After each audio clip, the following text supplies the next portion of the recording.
I look back at that point in my life, in our life, and I think it's a blessing because, like you said, it was a wake up call for me, for Caleb, and our relationship to not assume that everything was okay and put it on cruise control and think, we're going to be happy and content when we weren't really communicating. We thought we were great communicators. We thought we were talking about everything.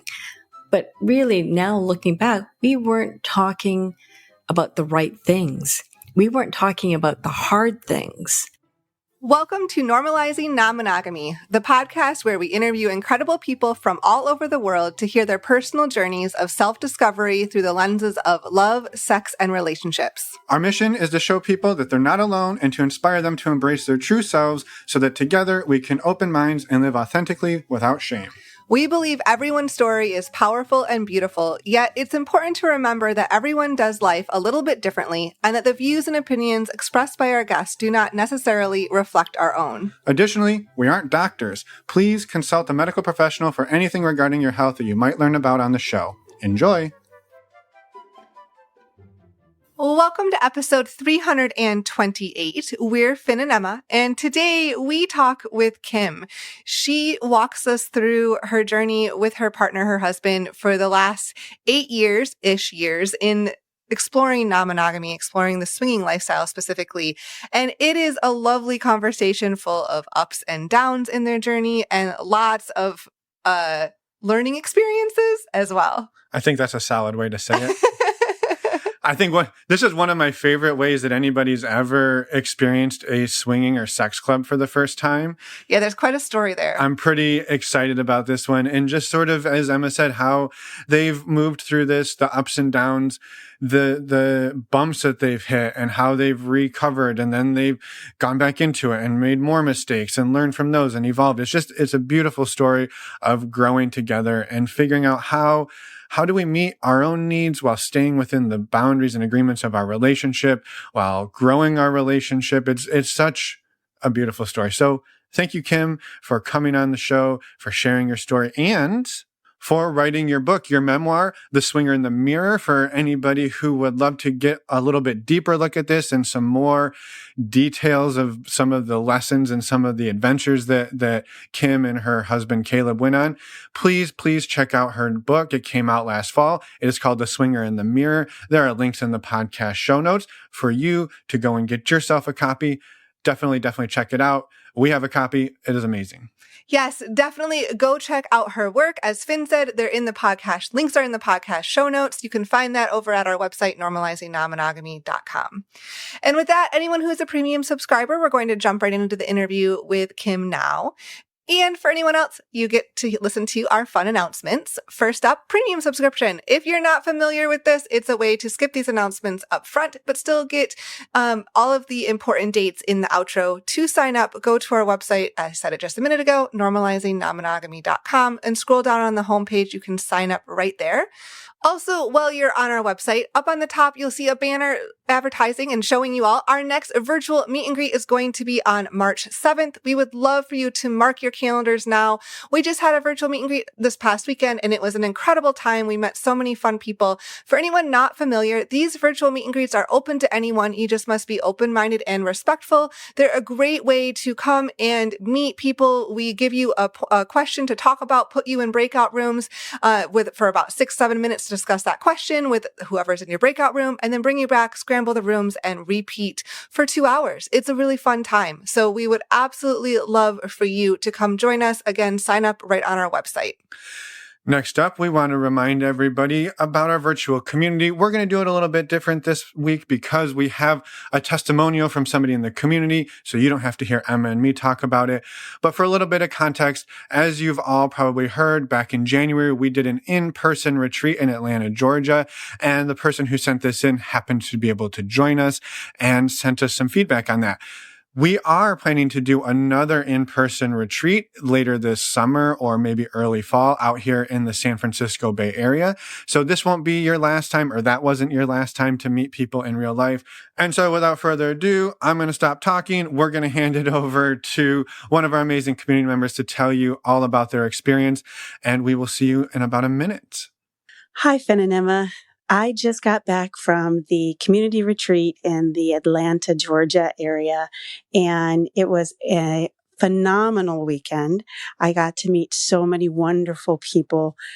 It was an amazing gathering of beautiful souls, and I came away from it feeling so incredibly full. I just feel so much more in touch with the community and putting faces to text messages and putting whole bodies to Zoom faces. It was fantastic. And also the workshops that you were able to pull together for us were so helpful. So I want to just say thank you from the bottom of my heart, because I really needed that sense of community. I'm fairly isolated where I am as far as being in a non-monogamous community. And I am so grateful for this opportunity to hang out with you guys and to hang out with everybody that showed up. They were amazing. Thank you. Thank you for coming and joining us in Atlanta, and for sending us. Thank you so much. Yes, and for sending us this feedback. We are so grateful. Thank you. For anybody who wants to meet amazing people like this all day, every day, you get to hang out in an app called Mighty Networks. We support each other. We're there for each other. We laugh together. We love together. It is amazing. Together. We cry on occasion. You can find out more on our website, normalizingnonmonogamy.com. Click on the community tab, or there are links in your podcast player show notes below. And last but not least, we also want to remind you all to please check out our favorite way to get tested for STIs. It is stdcheck.com. I'll try to say it slowly so that you can hear what I'm saying, but please check this out. It is the most efficient way that we know of to get tested for STIs. It is discreet and simple. By using the links on our website under the resources tab, you can save $10, making a 10-panel test only $129, and you support the show in doing so, and you get to know your sexual health status. And then you can share with all the people that you're going to hang out with and party with. Yes. So again, Emma and I use this service. We've been using it for years. Otherwise, we wouldn't tell you about it. So please check it out. Thank you in advance for supporting the show and supporting one another. And a quick reminder, please reach out to us, send us a voicemail, send us an email. If you want to come on the podcast, we would love to have you. And if you have any questions for us, feedback, we'd also love to hear that. You can contact us on the Contact Us page of our website. That's why we named it that. Yeah. It's clever. And with that, let's go and talk with Kim. Welcome to the podcast, Kim. We're happy you're here today and can't wait to dive in and have a wonderful conversation with you. Welcome. Thank you so much for having me. I so much appreciate this opportunity. We would love for you to start by introducing yourself at whatever level you're comfortable with. Okay, perfect. First off, Kim Lee is not my real name. It's a pseudonym that I use to pen my memoir that just recently came out. It's important for me to sort of keep my anonymity, to separate my professional life from my personal life.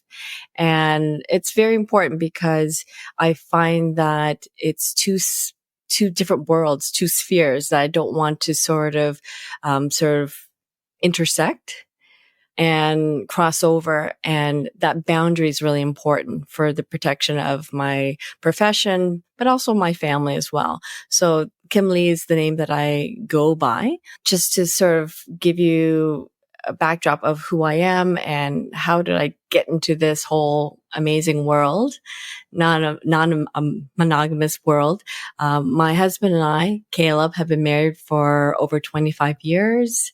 We have been active in the swinging lifestyle community consistently for over 8 years. But we first started, I guess, into this mindset, this new free way of thinking, probably closer to 19, 20 years ago, when we accidentally got into the lifestyle. I'm pretty sure there's many people who have shared the same kind of story, that it's not something that you sort of think, okay, well, we're going to do this, we're going to get into swinging. It just sort of evolves because of a situation, circumstance, and that's exactly what happened to us. So 19 years ago, close to 19, just when the kids were little, we have 2 kids, and we decided to sort of explore more of our, I guess, sexual fantasy side. And it was really going to, back then, it was illegal in Canada. And we had gone into a club in a city that was about 5 hours away, and we didn't know what to expect. I think that's the key, where a lot of people don't realize it's not something that you just sort of, I guess, intentionally look for. It sort of happens sometimes. And that's what happened to us. And we went to a club that was illegal, but it was the very first swinging club in Canada. And we were just, I guess, blown away.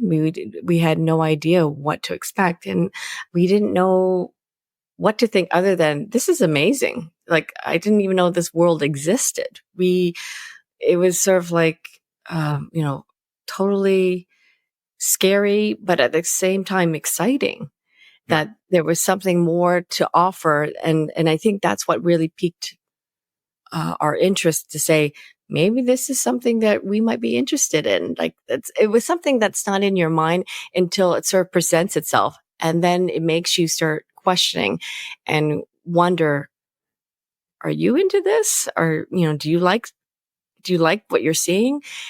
Do we want to pursue this? And so that's really what happened. And then, I mean, we didn't really jump into it right away. It was very, let's just see how this all sort of, pans out. Let's just, think about it, talk about it. And then it was really, our first experience was really with a couple that we found in church. And I know that a lot of people are sort of shocked, surprised, like, how did that happen? And again, it wasn't something we're like, okay, well, there's a couple in pew number 4. Like, I think we should really check them out. It wasn't something, and I don't think they had the same intention as well. Again, it was really coming out of just pure friendship, that we met them, we really liked them, we were sort of in the same situation, young children, and so we spent a lot of time with them. And this was back like 19 years ago. So, Yes. It was 19 years ago. And so we just decided that, we were going to hang out together. The kids got together. So it was very much a friendship based relationship. Then I'm not quite sure what happened, other than to say that alcohol was probably a huge factor into this. And things just sort of, and I think you also pick up the nuances of the other couple. When you see them more, you sort of see, are they a little bit more interested, engaged into the possibility. So you sort of test the waters in some sense. I'm pretty sure we did that on an unconscious and maybe on a conscious level. Yeah. And they weren't backing away. So I think that's where it all started, where we sort of came together and sort of kept moving the dial, so to speak. And then everyone was on the same page, and that's how it all came to be.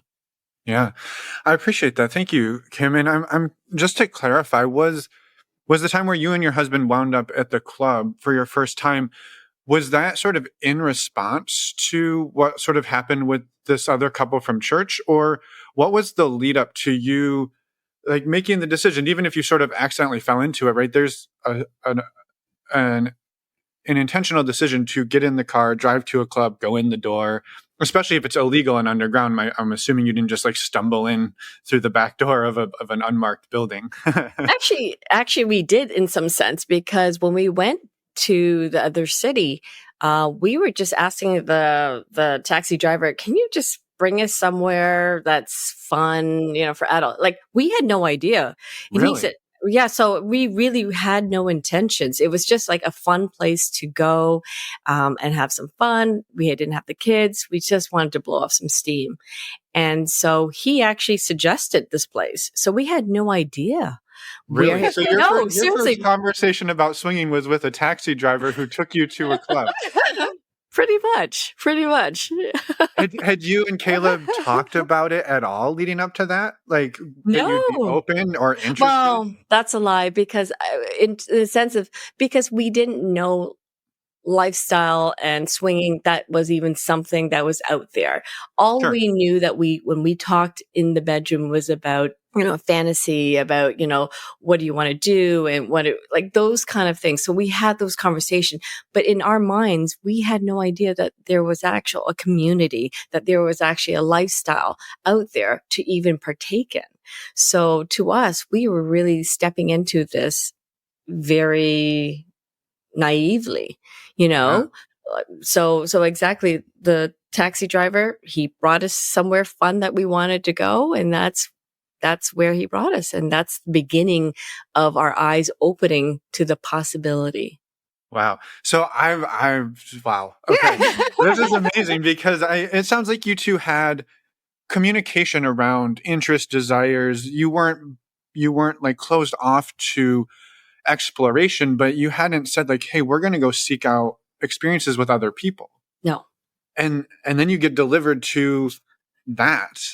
What happens when you walk in the door for the first time and the taxi driver's like, hey, you're going to have a good time here tonight. We'll see you later. And you walk in the door, like what was that experience like for the two of you? Well, like I said, we were blown away because it was so strange and exciting and weird and new, everything that you could imagine, all the emotions. And I remember the manager had, he obviously noticed that we were new and had no clue what we were doing. So he decided to give us a tour of the place and just describing all the different rooms and, the showers, the beds, and what you can do, what you can't do. So I think it was a huge lesson in that moment, just walking through and being sort of coached of what to expect.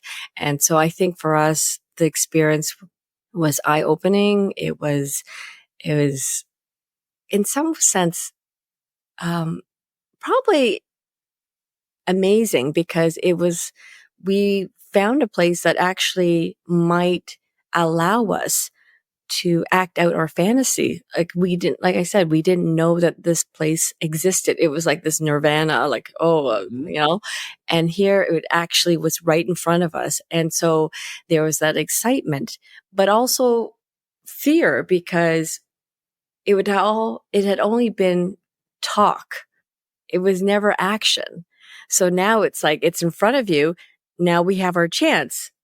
Do we seize it? And so there was that crossing over where we weren't quite sure at that moment. It was overwhelming, to tell you the truth. So that was our first experience.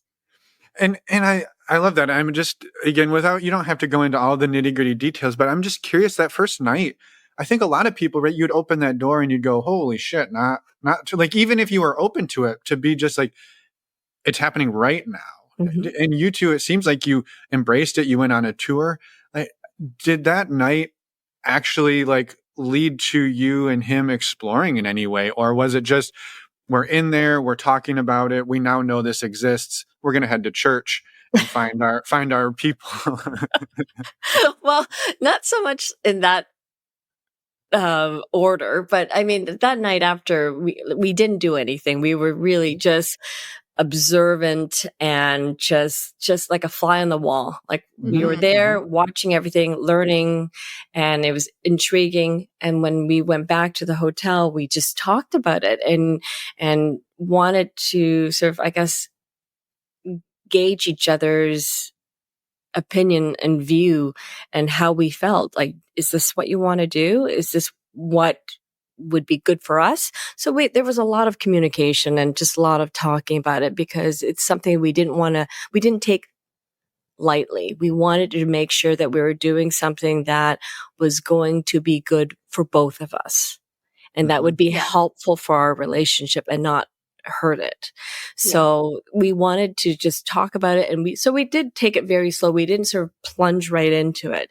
And then to answer your question, I mean, like, it was probably a couple years later. So it wasn't like, the next week or months later. It was probably years later that we, it was planted. So it was sitting there but we weren't going to do. It was staying dormant, and we were going to not do it. And we weren't sort of like, we're going to go actively looking. I think for us, I think there was a bit of fear, a little anxiety. So we just sort of like, whenever the moment arises, we'll seize it. I'm not sure what we were waiting for, but we were waiting. We were waiting and let's wait and see kind of scenario. Kind of feeling into it. Yeah, we didn't want to jump into anything. So we were being very cautious. And then the church situation happened where, again, we didn't jump into it, and we didn't sort of jump onto these two individuals and say, we're going to start swinging with you. We became friends, and that slowly came to a point where I think the four of us were saying, obviously, this is not a regular friendship. There's something more here. There's a lot of sexual energy. And I think everyone sort of felt that. And that's when we sort of, okay, now what? How do we sort of move to the next, next phase?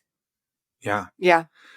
Yeah. I'm really grateful that we went back and picked that apart, because that's an amazing way to get into this. Sort of just pops up for you. And then I love that it went kind of dormant for a few years as you just let it marinate. You let it sink in and not to go like, okay, this is amazing. We just have to go, but to really make sure you were going into it in a way that supported your journey and your partner and your husband's journey. Well, and I imagine that time period too. You said you had little kids. I was just going to say that.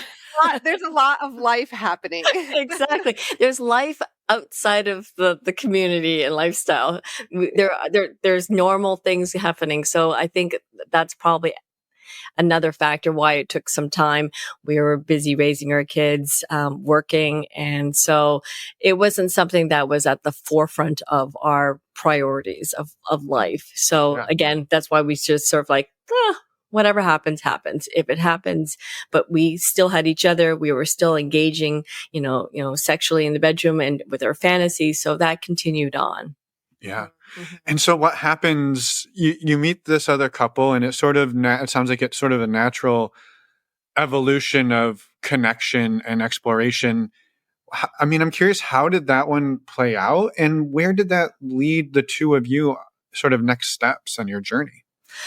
That's a good question. I think when we started engaging with them sexually, I mean, it was not, I would say that it was a handful of times we actually hooked up with them because they had small kids as well. So the logistics of getting together and finding time, it wasn't like we saw them every weekend more or less, but it wasn't geared for, certain playtime. It was sort of selective when the time was convenient. And I think the first time we actually, hooked up with them was when we all went to sort of a family outdoor water place, and the kids had a separate room right next to ours, the adults. And I think that's when things sort of started, unfolding, where we were together. So again, it was very interesting because that was really our first time, and it was my first time really playing with another woman. So on so many levels, it was a very important first of many.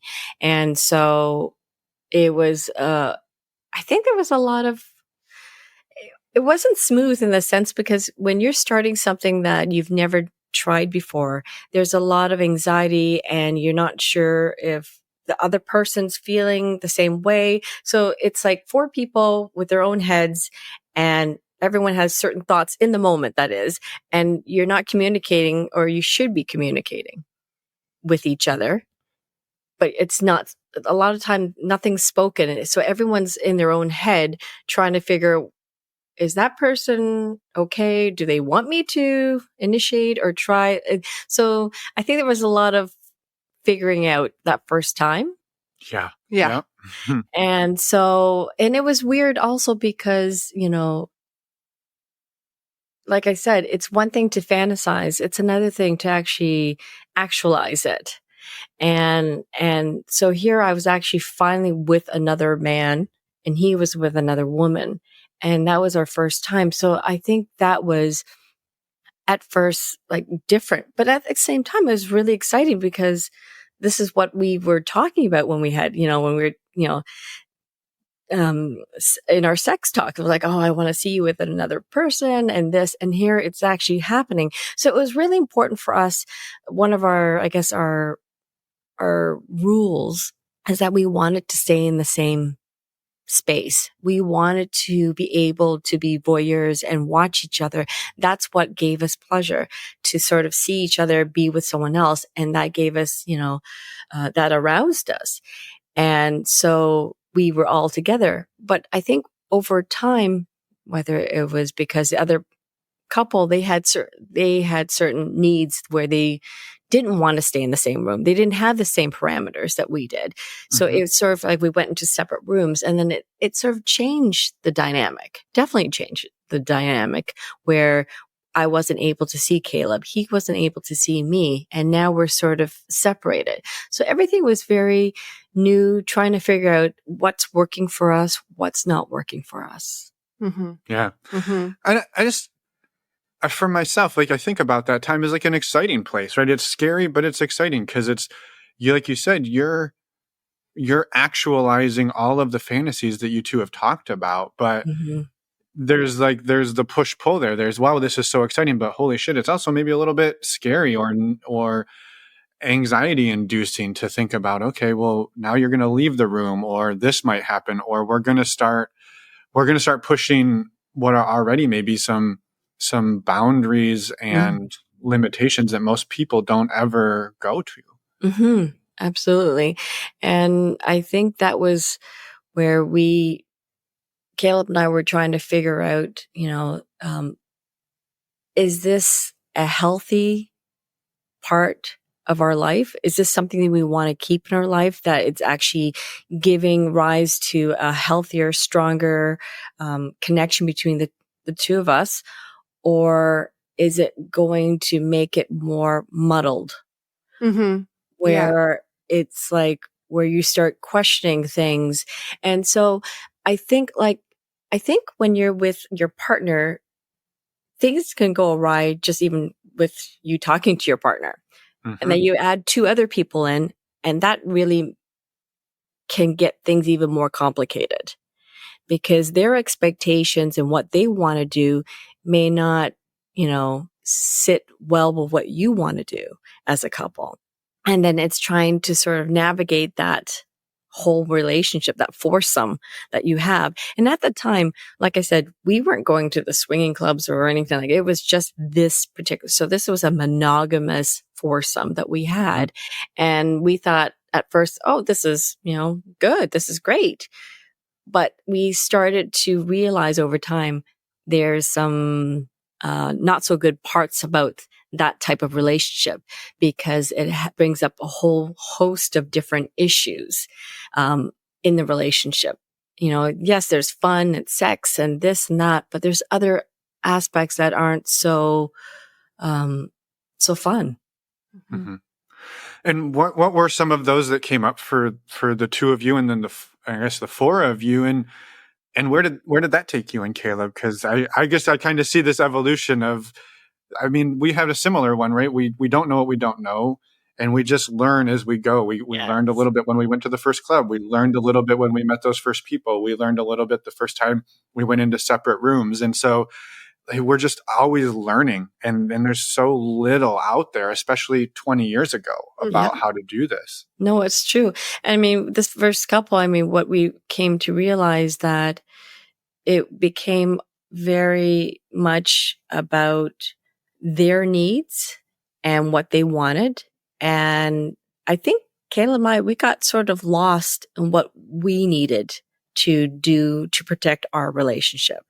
Yeah. And unfortunately, she sort of she overstepped the boundaries.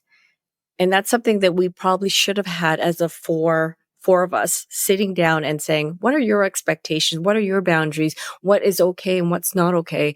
We never had that conversation, unfortunately. And I don't know whether people, if it's it's easier to do that or not, or people find it difficult, but we found it difficult. So we just didn't say anything. We're just Which is, I think, really common, by the way. okay, good. 'Cause I feel like we should have known better, but we didn't. We didn't say anything. And I think that got us into a lot of trouble with this particular couple because Natalie is her name.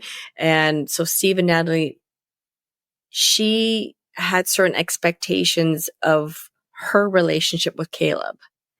And so therefore, I think that's where it got very complicated, where she was starting to feel that she could go outside of this foursome circle and overstep the boundaries of what was okay on outside of the bedroom. And again, that's about boundaries. And from that point, Caleb and I didn't feel comfortable, and thankfully we talked about it and we decided this is not a good fit for us. And then we basically slowly, and it was difficult because they were our friends, and we went to the same church. So it got really a bit sticky trying to sort of, I guess, break up with them and say that we don't want to have this type of relationship. And it just, without saying much, I think it just slowly, dissipated, where we weren't going out over as much. We weren't talking as much, and it just slowly fizzled out. Yeah. Yeah, I love that you said that, though, that like we should have probably sat down as a group and talked about it all. But right, this is, we don't know. We don't. Well, you weren't necessarily taught that. So no, exactly. And I think what you said is like, you're constantly learning and you sort of learn as you go. And I think a lot of times, even though we've been in this lifestyle for a long time and we're still learning. Like every moment is an ongoing process. It's a learning moment for us constantly. And because every couple, every individual, every moment, and who you are as people, we've changed. And so in different situations, different variables enter into the situation that you can't always say, okay, well, let's go back to like that. I know how we can deal with this. We sort of know how to deal with things, but really everyone's so different that you might have to take a different approach or do something slightly different to handle that particular situation. So we're still learning. And so unfortunately, Kayla and I still didn't learn from our mistake because we entered another situation, so clearly experience has not helped us in any way. Well, maybe not in any way, but I would imagine, how did the next one go? I would assume you took some lessons from the first one into... Not really. No? I'm trying to help you here, Tim. I know you are. And, I want to say that sometimes we have to learn lessons multiple times. Yeah, we've been there. So that's really common too. Yeah. When I read over my book, and I'm like, oh man, we're clueless, aren't we? We just didn't get it. We just didn't know what we were doing. And like I said, we entered, now it was probably about 4 or 5 years later that we entered our second monogamous foursome, and they were our neighbors. Okay, adding more complexity. Yeah. And I'm just really curious, but that 4 or 5 year gap, were you two still exploring, or after you came out of that foursome, was it like, shit, that was a lot, we're going to shut this down? No. I've come to know that Kayla and I, we have a good pattern. We pretty much, when we have a bad experience, we just shut it down. We just go into dormant stage. That's what we do. We walk do some away, healing and recovery, and we regroup, and then we came back. Maybe it was probably closer to 3 or 4 years that we met our neighbors, and again, they were not swingers. We didn't even consider ourselves swingers, to tell you the truth. Like, we just thought we just hooked up with people that we knew. It was a one-off situation. So at the time, we never actually gave ourselves that label. Like, we were swinging. There was this community, nothing like that. So yeah. these neighbors were the same situation. They had we seem to gravitate toward other family, small children, people that you can sort of relate to, identify, and you have the same sort of circle. Our kids and their kids went to the same school. So there was some, I guess, comfort in knowing that there was some similarities and commonalities between us and them. Of course. Yeah. Which makes a lot of sense. Like that's we're naturally, as people, drawn towards people that are similar to us. Yes. So in a lot of ways. And I just want to add clarity. Like in these situations, it sounds, and I want you to continue the story in just a minute, but in these situations with these couples, these two experiences, it sounds like what you were trying to lead into was more of a friendship, a deep friendship with sexual component, not necessarily specific, like individual dyad relationships. Exactly.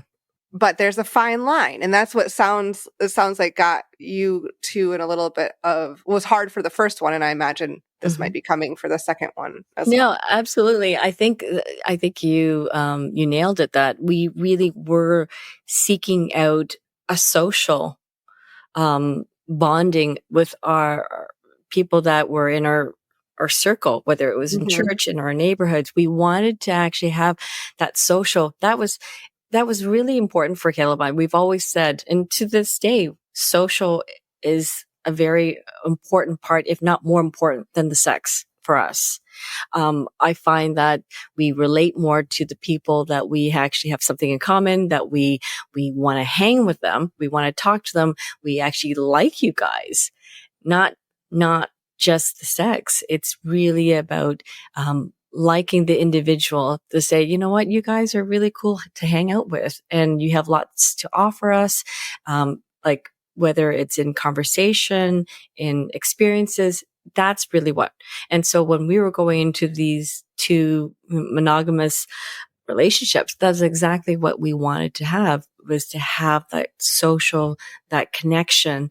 And then the added bonus was the sex after hours type thing. Yeah. Yeah. Yeah, I love that, the way you describe that, Kim. And I think, similar to the way that Emma and I navigated a lot of non-monogamy for the first long while that we did it. And just like recognizing, I think as we do this, and it sounds like as you have done this, you recognize that there's so much unspoken and so many like social norms that go into this. And it sounds like that first couple was, right, you start to say, well, we're really deep friends, we're really close, and we add sex, and then society says, well, then it's a relationship, so I need more, I want more, I'm feeling more, and there's nothing wrong with that. But if nobody's talked about the expectations, right, we just sort of go on. I always feel like we kind of go on autopilot, and we get on that relationship escalator almost by default if we don't talk about it. And so I just pointing that out, because I think it's really, it's not like a failure, right? The first woman, was it Natalie? Like, no failure, right? She felt things, she expressed those things. Nobody had thought about, well, shit, this might get more serious than just us being friends and hooking up. And like, we don't think about that because it's not in our world. It's very true. I mean, looking back now, I can see that, Natalie was exploring certain things, and if we were inclined to, and we were okay to, I'm sure we could have had more of a relationship that sort of where she had a connection with Caleb on an emotional level, which I think that's what she was seeking. And he was okay with it. It could have maybe morphed into something different than what we were prepared to do at that time. It was so new to us. It was something that we didn't understand. We didn't talk about. All we knew is that this was all happening, and we were just sort of trying to navigate as we went along. Yep. Yeah. And so what happens with the neighbors, and maybe where does that take the Kim and Caleb journey? Well, I mean, I think that was a significant, because that friendship with Annie and Tom were their names. They were so integral into our life. It was over a 2-year period that we became so close. She was my best friend. And And I think that's where it got really problematic for me when I found out one day that she and Caleb were having an affair. And that's really where the start of the book was. The reason why I started penning this book was really out of a moment for me I started journaling at the time, or right after that whole thing sort of fell apart, to sort of understand what went wrong, what went so terribly wrong. I thought that Caleb and I had such a solid relationship that we told each other everything, that everything was, transparent, that there were no secrets. And somehow, Annie was able to convince Caleb. And I mean, I'm not trying to defend Caleb. He had his own choices and decisions, but it was such, and when you read more of the context and the layer within the book, you can see where he came to be to make those decisions, those bad decisions of keeping this a secret, to having the affair. To him, it was like it was complicated because we were all having sex already. So it was not like, oh, well, we were already having sex as a foursome. Mm-hmm. It was not the sex so much as the secrecy that they held with each other. And the fact that she, being my best friend, or so I thought, was sort of navigating her way into his life unbeknownst to me. And I think that's where the core of the book is about that discovery of that affair and how that affected me and how it affected my relationship with Caleb. And how, more importantly, how did we navigate after post affair? How did we resolve, navigate, and manage to work through it? I think that was really, so that relationship with Annie and Tom, the second monogamous relationship, was really a pivotal point in our relationship. And and at the time, I didn't realize how much, even though it sounds similar to the relationship with Natalie and Steve, it was completely different on so many levels because there was more of a connection as friendship and connection between Caleb and Annie. Not so much myself and Tom. I mean, I think Tom was just sort of in it. If anything, he got it right. He was just sort of like just in and out. Like he was not invested. He knew his boundaries were very clear. So if anyone that had it sort of right, he was the one. And the three of us got sort of caught up in this whirlwind, and unbeknownst to me at the time, but it really affected my relationship with Caleb, where I thought, I mean, like I said, we've been married for 25 years. We knew each other a year and a half prior to getting married. I thought he was my everything. I thought that he was my soulmate. At the time in my 20s, I believed in the concept of soulmate, that you wait, you date a lot of people and you find the perfect person that meets every part of what you're looking for, sexually, physically, mentally, emotionally. They're going to be your everything. And you will be so happy once you marry, and then, then you find your nirvana. And at that time, because I subscribed to that notion of soulmate, and I thought we had such a perfect relationship, this whole relationship with Annie and Caleb having the affair made me question everything that I ever believed in. Is he my everything? Is this the person? Is he really my soulmate? So it threw a lot of questions. It shook my world. It shook my world, and I didn't know how to sort of figure it out. And that was why writing the book was really important to me, to try to make sense of what happened here. How did we fall so far from what I thought we had, when I thought, and then post the relationship, I've come to realize that, it's been 13, 14 years since the affair. I've had time to sort of figure out, to process what's been happening. And I've come to realize that I don't believe in that concept of soulmates. For me, I don't believe that there's one person that's going to meet your everything. And I think it'd be a disservice to Caleb, or for him to expect for me to be his perfect partner, to be everything. And that's probably why we sort of continued along this pathway of living a non-monogamous lifestyle, because we both acknowledge to each other, we're honest with each other to say, you cannot meet all of my needs and I can't meet all of your needs. And that's okay. That's okay.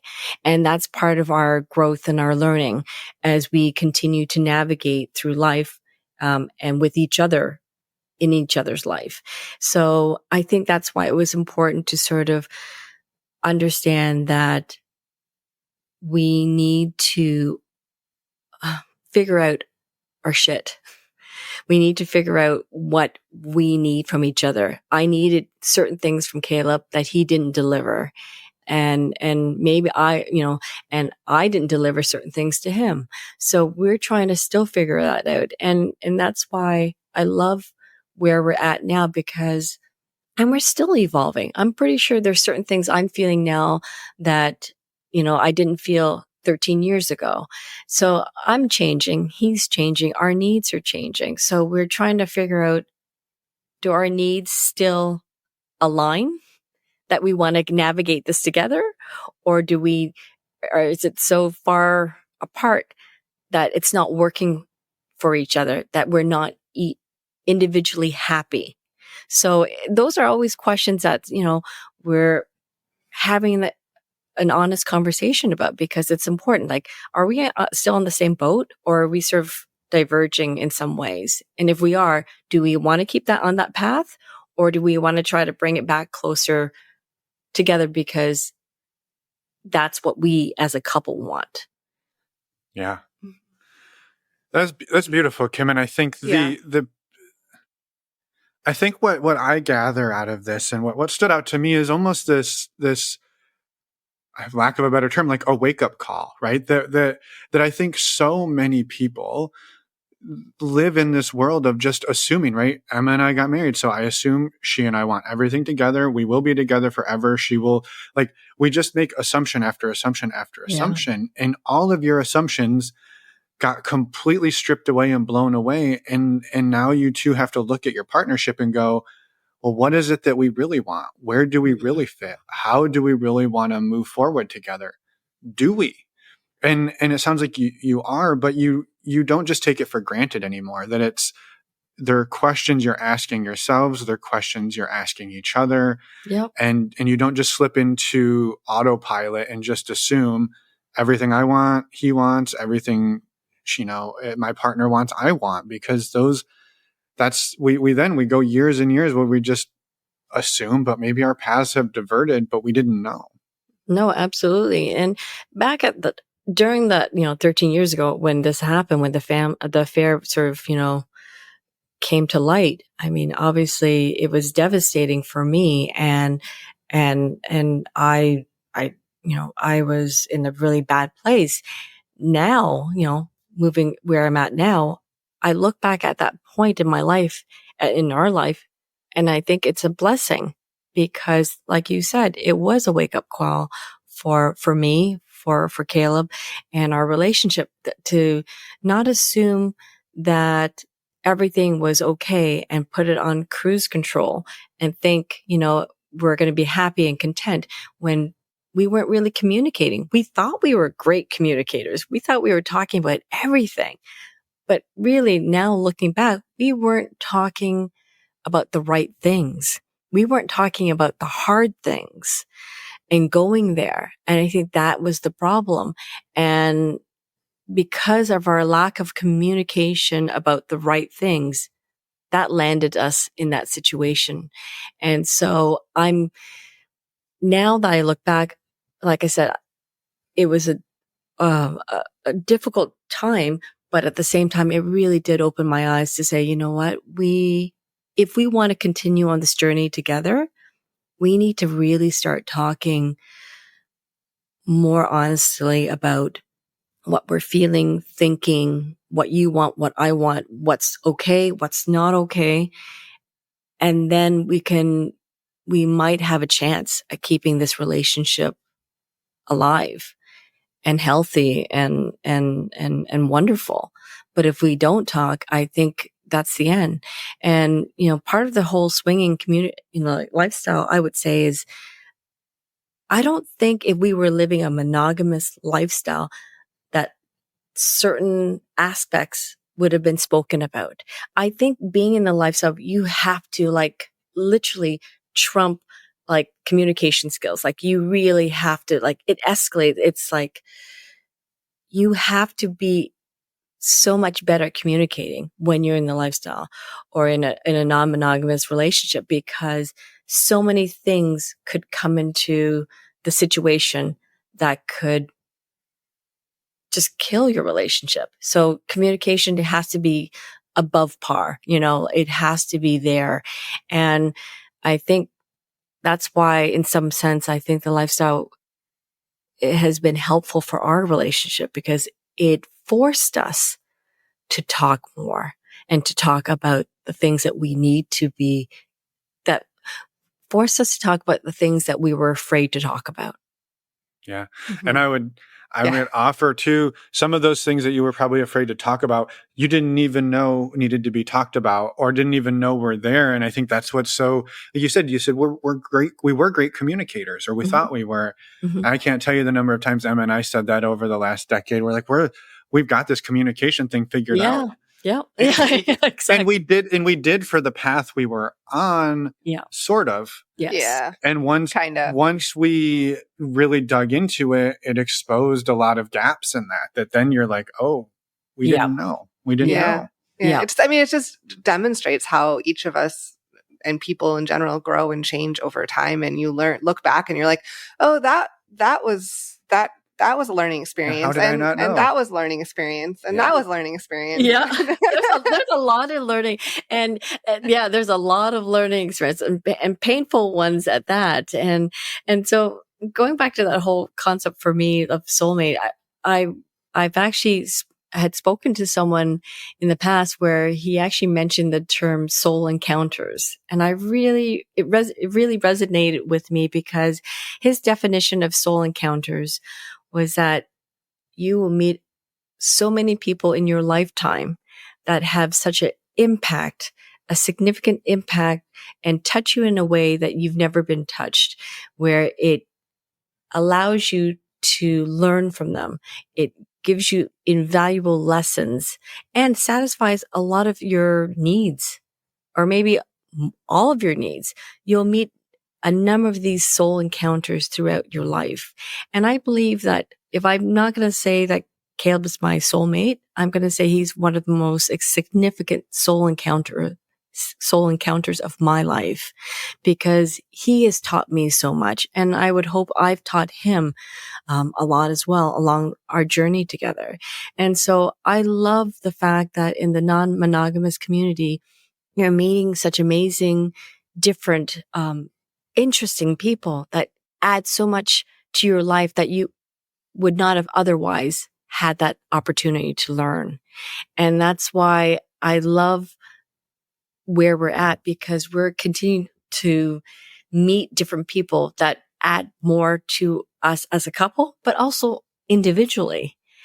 And that's what I love about it, because I think there's so much out there in this world that we haven't seen or experienced completely.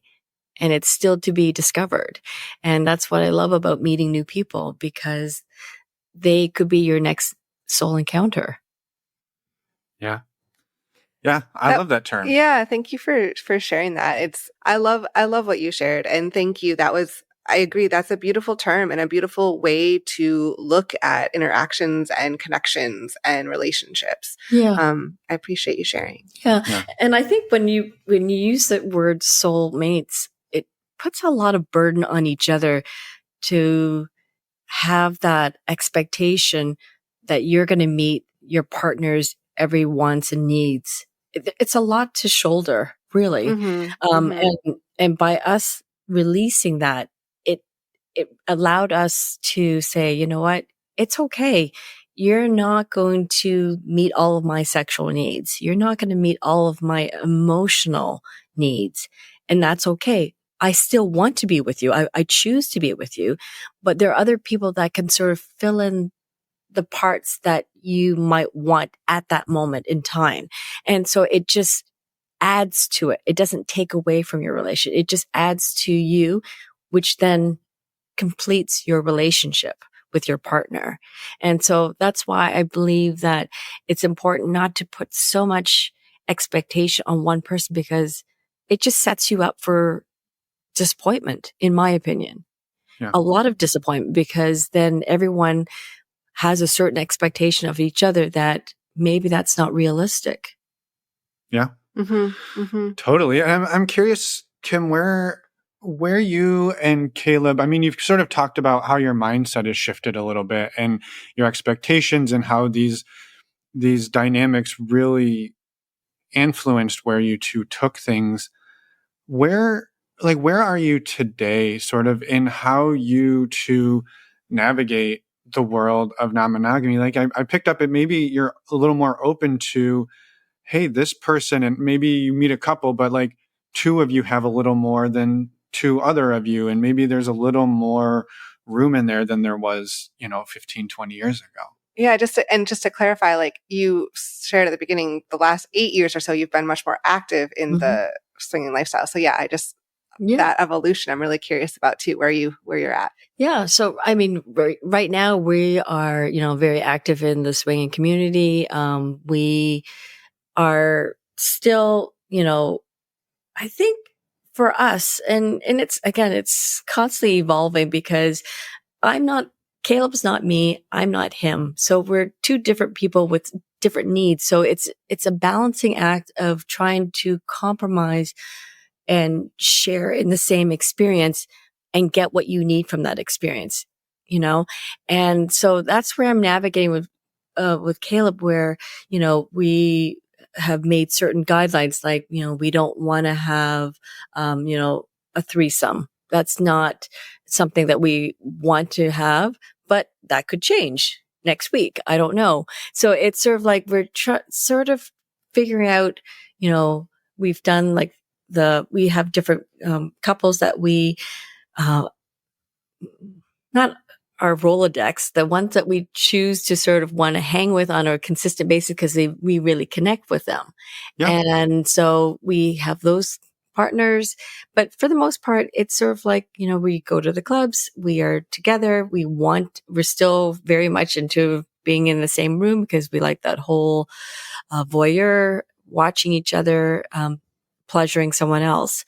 But in terms of where we're at, I mean, I think I am evolving differently than Caleb, where I think he has certain wants and needs that are very, for lack of a better word, sort of stagnant. It's the same, where maybe I'm a little bit more open to trying different things. So it's trying to figure out, like, how do I get my needs met, but also be respectful of what is respectful of our boundaries in our relationship. So that it's a fine line. It's a very interesting dance trying to figure that out. And where everyone feels, happy, content, where you're not feeling like you're being shafted in some ways. Yeah. Yeah. Well, and it sounds like you're a lot more, like you don't have it figured out. Nobody has it figured out, right? Back to the whole constantly learning thing. But it sounds like you're much more aware and open with the conversations, that it's not just laying under, dormant, popping up and scaring you, but you're talking about it, saying, yeah, we might be on slightly different paths, but we want to co-create. And how do we co-create when we want different things? And that could be a relationship, that could be sex, that could be dinner, it could be where you want to live. Like, there's endless numbers of these types of things that you may not want exactly the same thing, but how do we co-create a world that we're both feeling happy, healthy, fulfilled in the partnership?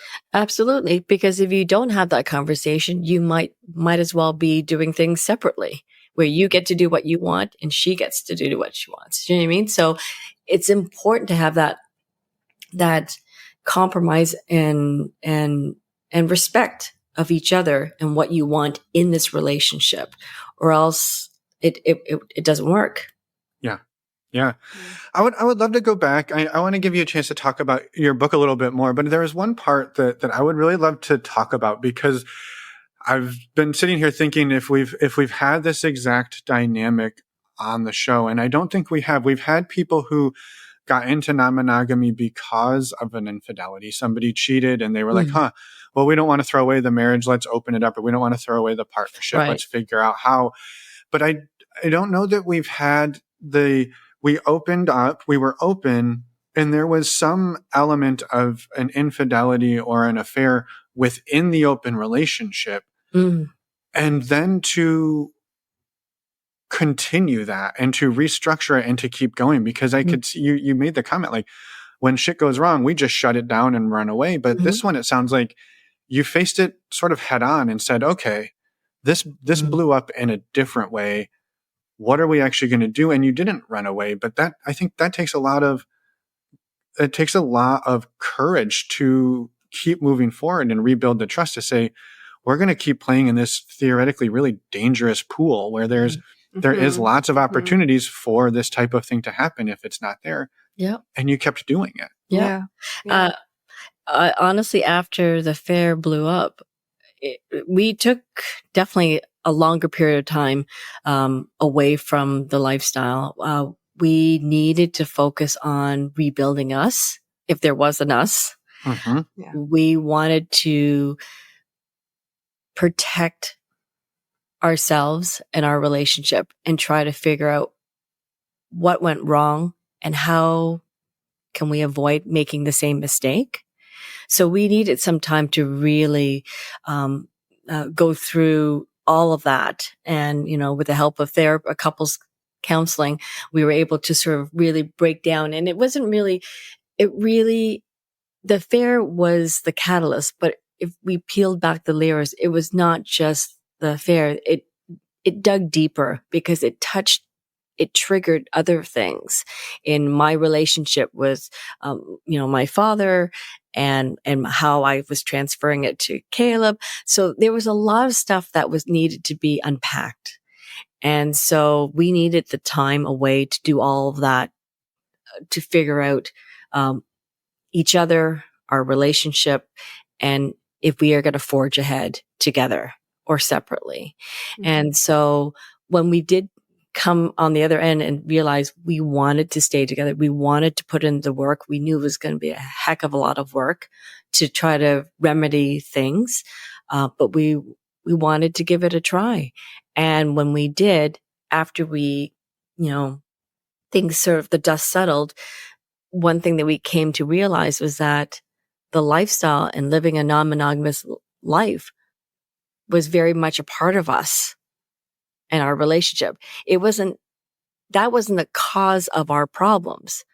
It was the lack of communication that was the problem. It wasn't the monogamy or swinging or Annie and Tom. It was about us. And when we sort of stripped everything down, we came to realize swinging, the lifestyle, non-monogamy, that is a core of our relationship. It's the fiber of what makes us come together. It allowed us to be happy as a couple. It was not feeling it missing, like we were missing a thing. It was just allowed us to do things in a way that made our relationship happy, fulfilled, exciting. and we didn't want to just coexist. We wanted to keep the excitement in our relationship. So really, that's the takeaway from that whole situation, that mess that we were sort of able to sort of get ourselves out of. We needed to have this continue in our life. It was important for us. And that's why we did. So for us, it wasn't so much courageous as just, it was a necessity to continue being, happy, connected, in love with each other and alive. We want to continue this into, we're 70s, 80s, or however long, so that was important for us. I think that realization. Yeah. Yeah. No, I really appreciate you touching on that and explaining that and just talking about how you two have navigated this journey. Like, it's each one of us has our own journey, but so many, I think there's a lot of people that are going to relate to a lot of what you shared. Yeah, absolutely. Yeah. And the idea that what I took away from that was there was risk, there was hurt, there was even probably some damage, but even through all of that, you were learning more about each other. You were improving communication. You were improving your relationship. You were even having fun, right? You said like it was fun. It became a core of who we were. And I think to remember that sometimes within the core of who we are, that means we do things. And in order to grow and become more of who we are, we have to do things that are hard and scary and risky and that may blow up and cause damage. But then you heal out of that into the new version of you. And so I just is really beautiful story hearing how you and Caleb and these other people have gone through these experiences, come out with a different understanding of who you are and a different relationship as you move forward. Yeah. And I love that you took time. You've taken, this is not like it's only been an hour conversation, but you're talking about 19 years of experience here. So it's not like it's taken time to talk through all of that, to heal through all of that, to do the individual work and the connective work and the relational work to be where you're at today. Yes, absolutely. It's, I mean, if I look back at all the moments, I mean, there's been so many moments, so many learning moments for us individually and as a couple. And so I don't take it lightly when I see everything and then just put everything together and say, you know what? Everything happened for a reason. It all makes sense now because it brought us where we are or where we're supposed to be at this moment in time. And luckily, Caleb and I are still together.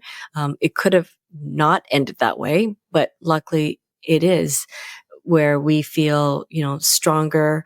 I'm not saying we have a perfect relationship still. We're still navigating. We're still talking. We talk a lot and we need to continue to talk or else I think our relationship would break down. In essence. Yeah, without a doubt. Yeah. And now you have a better understanding of what things to talk about. Yeah, exactly. So I love that. And I love everything you've shared today, Kim. I appreciate you reaching out to us, coming on, sharing your story and for taking this also and putting it into a book and would love to give you a few minutes to share a little bit more about the book, what people can expect from the book and where they can find it. And also keep in mind that listeners, everything that Kim is about to say will be in the show notes. So you don't have to write it all down. We'll got links for you. Oh, perfect. So yeah, the book, I was very thrilled to actually be published. It's been a labor of love. And so it came out in October and now you can buy it on Amazon, like where all books are sold. And I have a website, theswingerinthemirror.com. And that has all the interesting bits about me as an author, about the book. Also, there's a bunch of interesting blogs that I'm putting onto the website just about different information, about the lifestyle, about me. So there's a lot on the website that I'm pretty proud about. I'm on Twitter and at Kim Lee Author, and Facebook, Instagram, all the rest, the usual. The usual. We got you. And I'm just curious if you could quickly touch on like what inspired you to actually write the book and publish it, because so many people write this stuff down or share it with close friends, but it's what inspired you to really share it with the world? That's a good question. Honestly, I had no intentions of writing a book. That was definitely not something I imagined I was going to do. I was just journaling. And that's always been, and that's something in my practice. I tell my clients that, when you need to get a lot out and you're feeling anxious, journal it down. So for me, that was what I was doing. And over that period of time, I wrote more and more and more. And I just realized that I had a lot to share, and maybe someone could benefit from the experience, from my experience, and read something that would make some sense or that they could relate to. And so that's really how it came to be, the book. I never actually thought it was going to be published. I was seeking, but I didn't think it was going to happen. And when it happened, I was just I was thrilled. So that's where I am now, where I'm like, dreams do come true. I love it. That's amazing. Yes. Yeah. And before we let you go, is there anything else you want to get out in the world today before we bid you farewell, and knowing that, this might not be our last time. Maybe we'll get you and Kayla back on and see where the story takes you to. That's probably not going to happen. Maybe we won't. So don't hold your breath. I won't. Okay. I would just say, honestly, I think people need to be open and honest with themselves. Be brutally honest, because I think a lot of times we keep things inside and we either think it's not important or you're too embarrassed to talk about it. But I think there's a lot within ourselves that we should share to ourselves, and also to our partners, because I think that helps you to navigate the world better. It takes away assumptions, misunderstandings, things that you thought were true weren't true. So just having those conversations and just being honest and open, I think, like they said, the truth will set you free. It's really true. It really is true. And you can grow from that. We'll make mistakes. We'll have blunders, but we'll learn from that. Mm-hmm. Yeah. Yeah. Thank you. Thank you again for just everything. As Finn said, we appreciate everything that you shared and the work that you're putting out there too. And thank you for reaching out. Yeah. Thank you. Yeah. We can't wait till next time. Yes, absolutely. Thank you so much. And we're back. Thank you again, Kim, for everything that you shared, walking us through your journey, and for sharing the incredible story of the first time you went to a sex club as well. Yeah, not everybody gets randomly dropped off by a taxi driver. Hey, you want to have a good time tonight? I know a place. Also, a quick reminder, please go and check out Kim's memoir, The Swinger in the Mirror. Links are in the podcast show notes, which you can find on our website, normalizingnonmonogamy.com. Oh, and while you're on our website, you can sign up for our next virtual meet and greet. That's going to be on March 7th. Next week, you're not going to believe this, we have an interview coming up. Actually, before that, we have something on Friday. Oh, that is a good point. Well, tell them what's happening on Friday, Emma. This coming Friday, we have our next Ask Us Anything episode publishing with Finn and Miche, answering your listener questions. So come back and listen then. And if you're like, well, you didn't answer my question, that's because you didn't send us a question. So please head over to our website, click on the podcast tab, and then there's one that says Ask Us Anything. And right there, you can send us a voice memo that we will play on the Ask Us Anything episodes. And then we will wax philosophically about your question as Miche and I give you our best guess at what we think should happen. Yep. We're opinionated. That's okay. And we leave a lot of room for, figure it out on your own. You're going to want to listen. That's what the bottom line is. You're going to want to listen to the episode. Yeah, I didn't sell it, did I? I'm trying to cover for you. You're trying to help me out. So we'll see you on Friday. You can definitely tune in. You're not going to want to miss it, as Emma was trying to tell you earlier. And then next week, February 28th, we will have another interview with Anna. So you're going to want to come back and listen to that one. Also, while you're thinking about that episode, since this is way at the end and we don't think we'll confuse anybody, you can head over to our website, look at the show notes for this episode, and there is a link for Metamor Day, February 28th, which will be the day next week's episode comes out. You can buy your Metamors some postcards. Yep.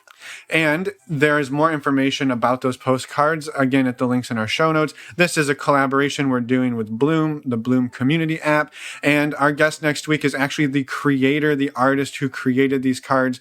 And if you want to buy some of these cards and save yourself 20%, you can use the discount code NNM. Again, all of this will be in the show notes. But please check it out. They're awesome. They're really amazing. They are. They're super cool. And so we're we're excited to talk to Anna too. I was going to say we're super excited to talk to Anna next week. Yep. I'm glad we agreed. Bye, everyone. Thanks for listening.